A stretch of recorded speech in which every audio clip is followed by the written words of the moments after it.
پارہ نمبر 5 سورہ النساء آیت نمبر 141۔ لفظی ترجمہ: الذین وہ لوگ جو یتربصون انتظار کر رہے ہیں بکم تمہارے بارے میں، فإن پھر اگر کانا ہو لکم تمہارے لیے فتح کوئی فتح من اللہ اللہ کی طرف سے، قالوا وہ کہتے ہیں علم کیا نہیں، نکن تھے ہم، معکم تمہارے ساتھ تمہارے، وَإِنْ اور اگر کانا ہو للکافرین کافروں کے لیے نصیب کوئی حصہ، قالوا وہ کہتے ہیں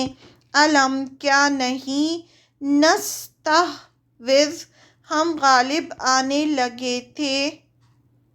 علیکم تم پر، ونمنعکم اور ہم بچا رہے تھے تمہیں، من المؤمنین مومنوں سے، فاللہ بس اللہ یحکم فیصلہ کرے گا، بینکم درمیان تمہارے، یوم القیامت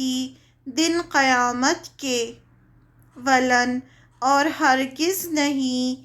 یجعل اللہ بنائے گا اللہ، للکافرین کافروں کے لیے، علی المؤمنین مومنوں پر، سبیلا کوئی راستہ۔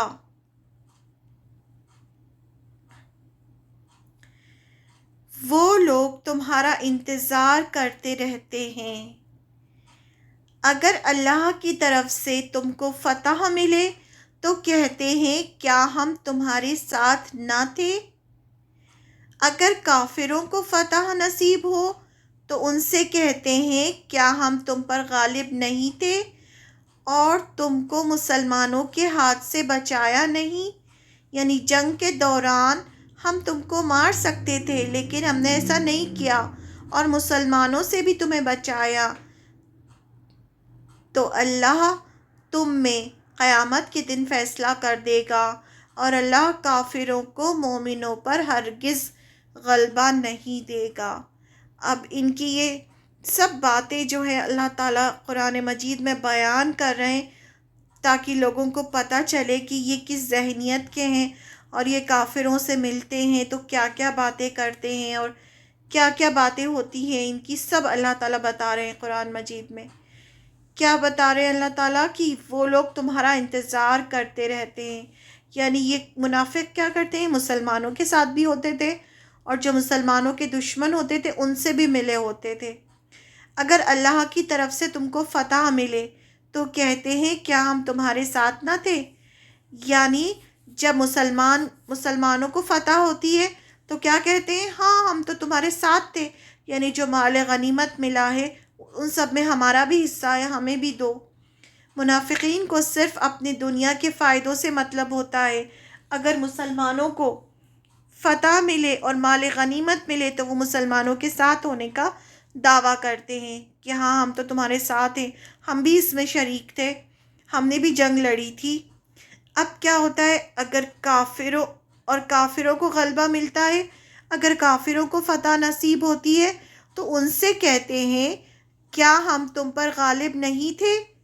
اور تم کو مسلمانوں کے ہاتھ سے بچایا، یعنی تم مسلمانوں کے ساتھ مل کر تم سے لڑ رہے تھے لیکن ہم کیا کر رہے تھے، یعنی جنگ کے دوران ہم تم کو مار سکتے تھے لیکن ہم نے ایسا نہیں کیا اور مسلمانوں سے بھی تمہیں بچایا، یعنی ہم تم سے جنگ کے دوران تم پر غالب آنے لگے تھے، یعنی ہم مسلمان جیتنے لگے تھے تو لیکن ہم نے کیا کیا، تمہیں ہم نے اپنا ساتھی سمجھ کر چھوڑ دیا، اور مسلمانوں کا ساتھ چھوڑ کر ہم نے تمہیں مسلمانوں کے ہاتھوں سے بچایا، یعنی ہماری وجہ سے تم جیتے ہو، مطلب یہ کہ تمہیں جیت ہمارے اس دوغلے پن کی نتیجے میں حاصل ہوئی ہے، جو ہم نے مسلمانوں کو ظاہری طور پر شامل ہو کر اپنائے رکھی، یعنی ہم مسلمانوں کے ساتھ شامل تھے اور ہم تمہارے ساتھ بھی تھے اور ہم نے تم سے وفاداری کی، لیکن ہم نے مسلمانوں کو نقصان پہنچانے میں کوئی کمی نہیں کی، یہ منافقین کافروں سے کہتے تھے،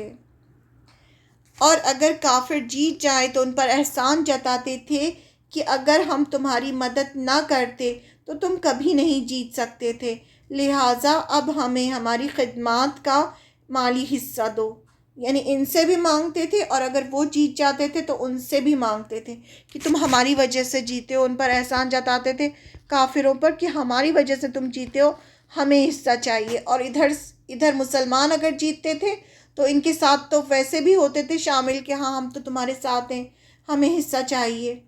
تو اللہ تم میں قیامت کے دن فیصلہ کر دے گا، اور اللہ کافروں کو مومنوں پر ہرگز غلبہ نہیں دے گا۔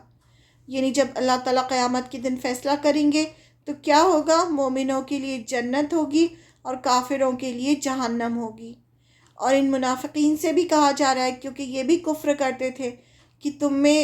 وہاں پر تمہیں کوئی غلبہ حاصل نہیں ہوگا، اللہ کافروں کو مومنوں پر ہرگز غلبہ نہیں دے گا، یعنی وہاں تو تمہارے لیے صرف جہنم ہی جہنم ہے۔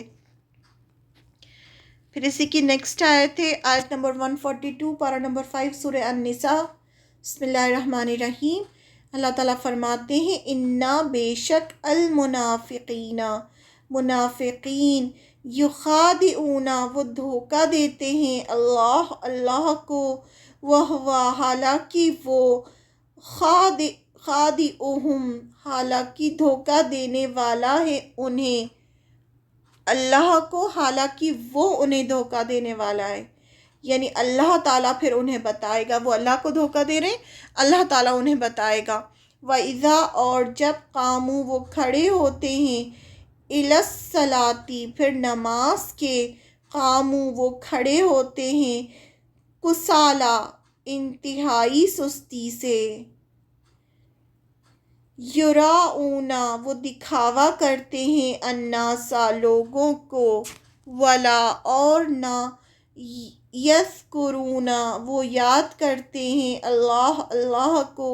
الا مگر، قلیلا بہت تھوڑا۔ اب ان کی ایک اور بتائی جا رہی ہے بات، ان کی جو صفت ہے ایک اور بتائی جا رہی ہے کہ یہ دھوکہ دینے والے ہوتے ہیں، یہ بہت سمارٹ سمجھتے ہیں اپنے آپ کو دھوکہ دے کر۔ تو بتایا جا رہا ہے کہ اللہ پھر انہیں بتائے گا، حالانکہ وہ دھوکہ دینے والا ہے انہیں، اللہ ان کو دھوکہ دے گا، ان کو بتائے گا۔ اور یہ بتایا جا رہا ہے کہ جب نمازوں میں آتے ہیں، تمہارے ساتھ نماز میں کھڑے ہوتے ہیں تو یہ بہت سستی سے کھڑے ہوتے ہیں، وہ صرف دکھاوا کرتے ہیں نماز کا، اور نماز میں بھی یہ اللہ کو بہت کم یاد کرتے ہیں۔ منافق ان چالوں سے اپنے نزدیک اللہ کو دھوکہ دیتے ہیں، وہ کیا سمجھتے ہیں کہ ہم مسلمانوں کو، اور یہ سب چالیں چل کے ہم اللہ کو دھوکہ دے رہے ہیں، یہ اس کو کیا دھوکہ دیں گے، وہ انہی کو دھوکے میں ڈالنے والا ہے۔ اور جب یہ نماز کو کھڑے ہوتے ہیں تو سست اور کاہل ہو کر صرف لوگوں کو دکھانے کو، اور اللہ کی یاد ہی نہیں کرتے مگر بہت کم۔ تو ہم دیکھیں کہ ہماری نمازیں کیسی ہوتی ہیں۔ نبی صلی اللہ علیہ وسلم جب مدینہ میں تھے تو ان منافقوں کو خود کو مسلمان ظاہر کرنے کے لیے 5 وقت کی نماز باجماعت پڑھنے کے لیے آنا پڑتا تھا، کیونکہ اگر یہ نہ آتے تو سب جان لیتے کہ یہ منافق ہیں، کیونکہ مسلمان اور نماز ایسا ہو ہی نہیں سکتا کہ اگر کوئی مسلمان ہے تو وہ 5 وقت کی نماز نہ پڑھے، یہ پاسبل ہی نہیں ہے کہ اگر کوئی مسلمان ہو اور وہ نماز نہیں پڑھے تو کیسے مسلمان ہو سکتا ہے؟ نماز ہی ہے جو انسان کو کفر اور ایمان کے بیچ اس کو ڈفرینشیٹ کرتی ہے۔ جو نماز نہیں پڑھتا وہ کفر کرتا ہے، تو وہ کیسے مسلمان ہو سکتا ہے؟ تو ان کو یہ شو کرنا ہوتا تھا کہ ہاں ہم تمہارے ساتھ ہیں، مسلمان ہیں، تو اس کا ثبوت دینے کے لیے ان کو 5 وقت کی نمازیں پڑھنی پڑتی تھی مسلمانوں کے ساتھ۔ تو اللہ تعالیٰ فرماتے ہیں کہ یہ نماز میں بھی مجبوری اور سستی سے آتے ہیں، یعنی بہت ان دل سے نہیں آتے، بس یہ مجبوری میں آتے ہیں۔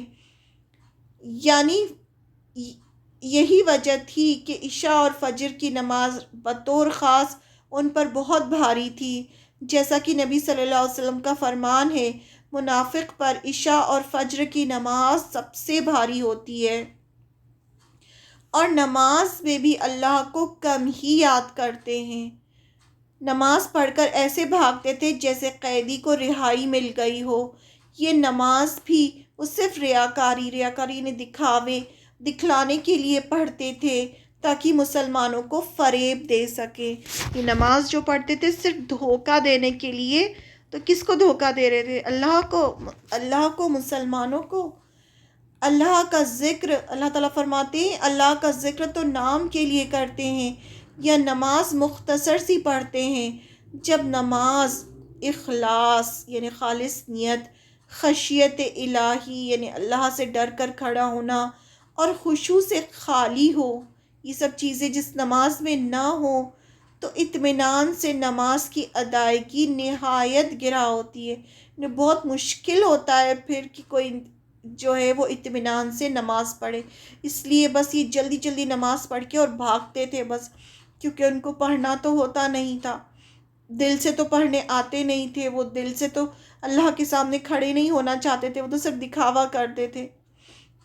حدیث میں نبی صلی اللہ علیہ وسلم نے فرمایا یہ منافق کی نماز ہے، یہ منافق کی نماز ہے۔ 2 بار ریپیٹ کیا بار بار کہ بیٹھا ہوا سورج کا انتظار کرتا رہتا ہے یہاں تک کہ جب سورج شیطان کے 2 سینگوں کے درمیان یعنی بالکل طلوع ہونے والا ہوتا ہے، جب فجر کا وقت بالکل ختم ہونے والا ہوتا ہے